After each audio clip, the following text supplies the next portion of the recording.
like a lot of people, I love sketching. I love to sketch, draw, paint. I love everything that has to do with those things. Over the years, I've made two very close friends who are a big part of this in my life. Mike SHEEHAN and MENDEZ.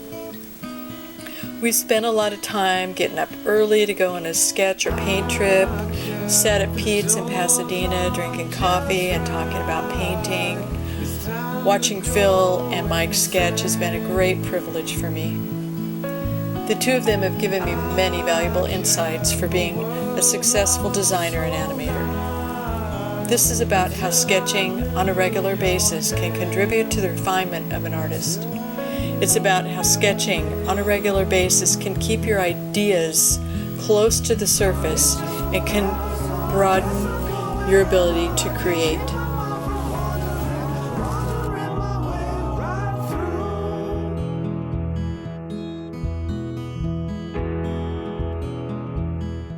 Me and my family used to come down here on Saturdays, or sometimes Sunday mornings. We get breakfast here, go to the taquito place, and then we walk down the street and eat again.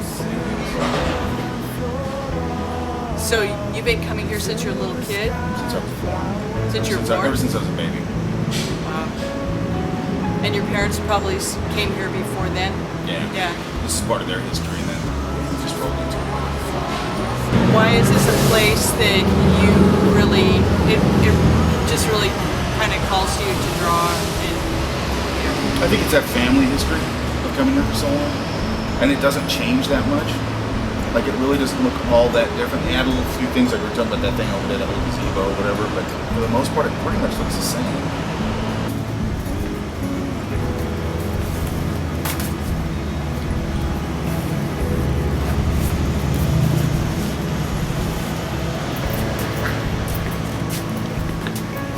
There's a lot to pick from. Is that part of what you love about this place? The food. The food? It's a place you can come and see. Well, we always go there and get the taquitos. So the food's partly what draws me here. And then you can go right down the street and get more food. So it's a food sketch. It's a food thing? It's a food sketch trip. Besides the food and all that stuff, is that you have this location, right? Then you can go that way, and you've got downtown LA. Then you go down that way and you've got Chinatown. So you've got, a lot of different terrain in one place. And then on the weekends, most of this, not this area, but if you go downtown, you kind of have it to yourself. There's not a lot going on downtown, really. It's pretty empty. Union Station. So you've got all this historic stuff. I mean, all these different kind of things to look at. Within walking distance. Like this is kind of your hub. Like you like to hit this one first. You come here at breakfast and then you walk right Wait. To Joshua Tree. Both of these. I thought you did a bigger one too, right? No, just did these two. That's weird. Yeah. But with like locations like Alvera Street, where you have Los Angeles, formed here, basically. It was already settled before the people came out. This was settled by, the Mexican population that was in the state, created like this, downtown area, a little center of town. And it's not just like a feeling or an ambiance, it's actually where this history happened and layers of history. So while you're sketching, you can kind of, feel that. You can actually experience that. I think half the thing, though, by coming down here or going anywhere, is that you go to that place and you start exploring that place, and you explore it in a way that you wouldn't do it without sketching. Like, go down to San Pedro and you end up wandering down on a Sunday when there's nobody down there onto the waterfront. There's nobody down there in that industrial area. You probably wouldn't do that if you weren't down there sketching. And it's the same thing here, like wandering down there, we found that little spot down there where we could set up and paint. I didn't even know that was there before. The one over by Chinatown? Yeah, as you go down this way. Yeah, that was amazing. The Chinese American Museum. Yeah, that was great. And then you got a great view of City Hall right there. You didn't even know you had, like nobody really bothers you over there. Yeah. So you're not going to find those spots. And you're not going to just go wandering around in these places the way you do the sketchbook, So here, let's.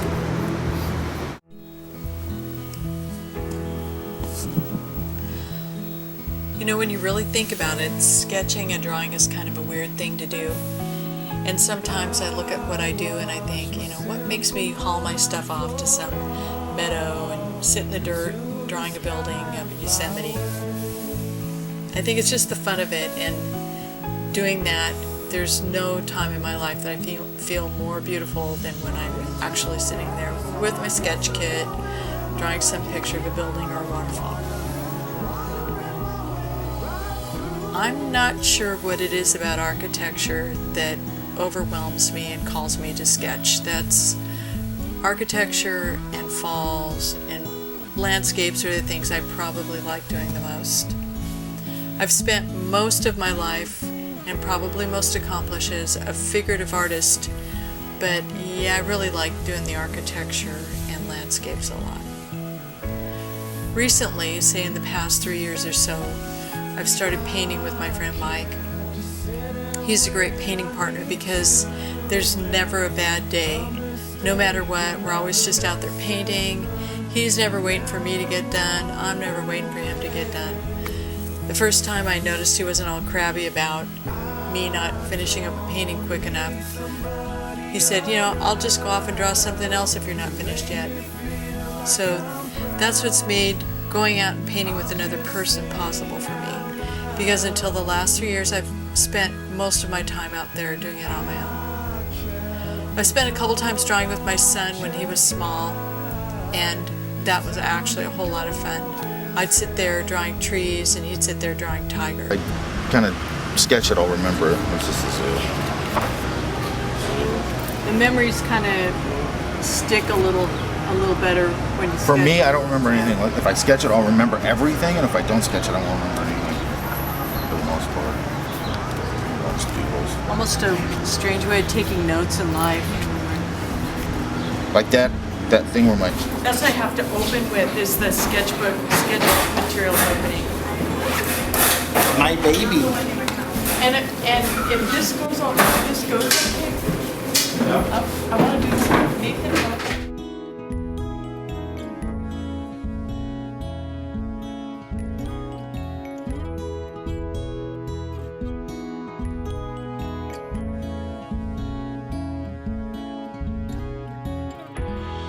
how important for you in your sketch life is the place that you sketch, like the coffee shop that you go to? Is that...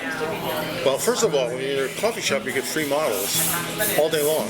There's something new, there's action going on, there's something, and it also gives you a sense of motion, a movement. Okay, if you're just, you know, how would you say, looking for poses all the time, you know, and it's like static. But people, when they're in their natural environment and they're doing just things every day, you can put that. You just get the flash in your head. You say, okay, get that pose, get that pose. So you know, you do a quick sketch and you just stick it there, right? And then you say, okay, I can come back to later and clean it up. But what you're doing is you're really saying, I'm getting characters or people who are interrelating to each other all the time. Different poses that you never get if you posed it. Okay, people who are off balance, people who are sitting back, they're tired, you know, people who are leaning forward, you know, and they're like disgusted. People who are reading, people who are turning around, they're going to go lift up the blinds in the place, okay, or they're walking out, or their kids are trying to catch their children, or somebody's knocked over a counter. It's like, you got all that action going on, and then you get these huge people who come in, okay, who can even stand up, you know, or you get a woman with a big butt, you know, that she got a shelf on her rear end, you can actually put a plate on it and serve off it, you know. I mean, you won't get that if you're sitting in your house trying to sometimes just think it up. You get all that sketching here, and then you have all the what do you call it? I say memories that you can call on. So your own morgue that's in your head. And so even if you don't get it all down, the morgue is still there. It's running, okay? And so that's what I do. I try to, okay, what's that? Or hairstyles. The hairstyles that today are just going off the wall. So some of them very conservative, then you get wild stuff that comes in. People come in here, especially like on holidays, they're out of town. You know they're out of towners, okay? So you have an out-of-towner in your environment, but you can tell right away why. Shoes, bag, everything, all that. So that's why I sit in the middle of everything.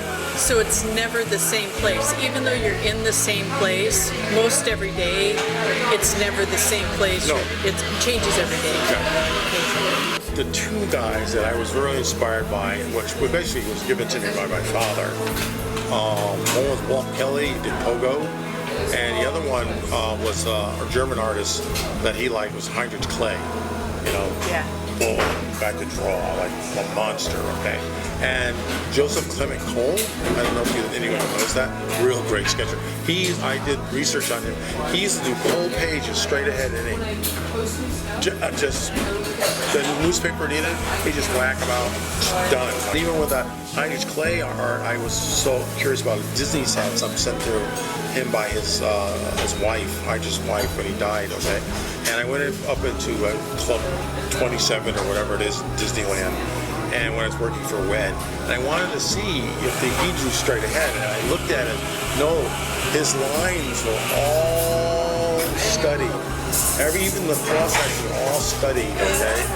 And it was, you can see the blue line underneath that. It was all, but Joseph Clement Cole stuff was just turned out like just scratched up. And there's one of the guys that I worked in advertising with at another agency besides the one. His name he's totally unknown, but his name is Bob Bonifacio. Bob Bonifacio, okay, used to work for Ted Bates, and this guy could draw. Oh my God, he could draw. He was like one of these guys who was a master's degree in whatever. And in 7 lines, or 10 lines, or 6 lines, okay, there was a figure. And then you start adding onto the figure, and it was beautiful. Throw a little highlight on it with his thumb, done. He did the most magnificent storyboards I've ever seen. And use color, 3 or 4 colors, boom, done. And then the other guy that I enjoyed watching work when I was working doing an animation was Jack Davis, the guy from Mad Magazine. Jack was incredible. I mean, he can draw straight ahead with a brush on a paper and do a character. Well, the thing that I do, and most clients like this, I found out that they don't want to wait to see their idea done. So when I'm in a meeting, I sketch it out right there from this, and I say, is this what you're talking about? And they go, oh my God, yes, that's what it is. Okay, they're sold. I have the job right away. Can you do such and such? And now what you've done is you've actually drawn them in to the process. And you say, well, could you put the buttons on here? Yes, there's the buttons. Like, oh, that's exactly what I want. Oh, could you put such and such? Yeah, yeah. And you're doing it right in front of them. They're not having you go, okay, I'll see you later, go home, come back, adjust it. And the other thing is that a trick, I'll tell all you guys out there, put a little bit of the client in the drawing. So then when they look at the drawing, they go, oh, I really like that. What it is, it's mirroring back to them who they are. Okay, not a naughty thing, nice thing, a compliment, okay, in the drawing. A lot of times what I'll do is I'll take a client and I'll have them, they're kind of pudgy, okay, but I'll bring them in just a little bit, and look just like them, and make the character kind of look like them. Maybe it's a monster or something like that, but basically get a reflection, or use the shape of them, and then put the color in, their coloring in it, and they recognize themselves, and they go, oh, I love that, let's do that, okay, and all of a sudden you have a job. And then the other thing is that I tend a lot of times bring my little knapsack with me here. I bring this with me, right? And people like certain colors, and I'll have all the colors in my thing, and I'll say, what about this color? And go, oh, I love blue. Draw the character in blue sketch, or purple, or whatever color they like. You ask them, what color is your favorite color? Or like red. Draw the thing in red. Okay? And the next thing you know is they're going, oh, I love it. Okay, can you clean that up just like that? Sure, I'll be back in half an hour. You got the job done. And then it's done. And then they call you back later and they say, oh, get that guy Mendez. He was really a lot of fun. Why? Because you let them participate in the creation. And you never clean it up. You always leave a broken line. So the broken line says it's not finished, so they can get into the drawing. As soon as you close off a drawing, okay, with a solid line around it, they figure it's finished and they can't touch it. But if you break the line, you can get in. And they'll say, oh, it's not finished yet. No, it's not finished yet. And then you end up working 3 more days because they're adjusting it. I would say, like my father taught me before I got out here, if it comes easy for you, make it your living. If it comes hard for you, make it your hobby. Okay? So go and do the thing that your power is in. Never go away from your strength. If you're going to sketch, you're going to do ideas and concepts, go with that. That's your strength. And have fun. As soon as you leave your fun, you're dead. Because then you become angry. All right? And nobody wants to be around an angry person.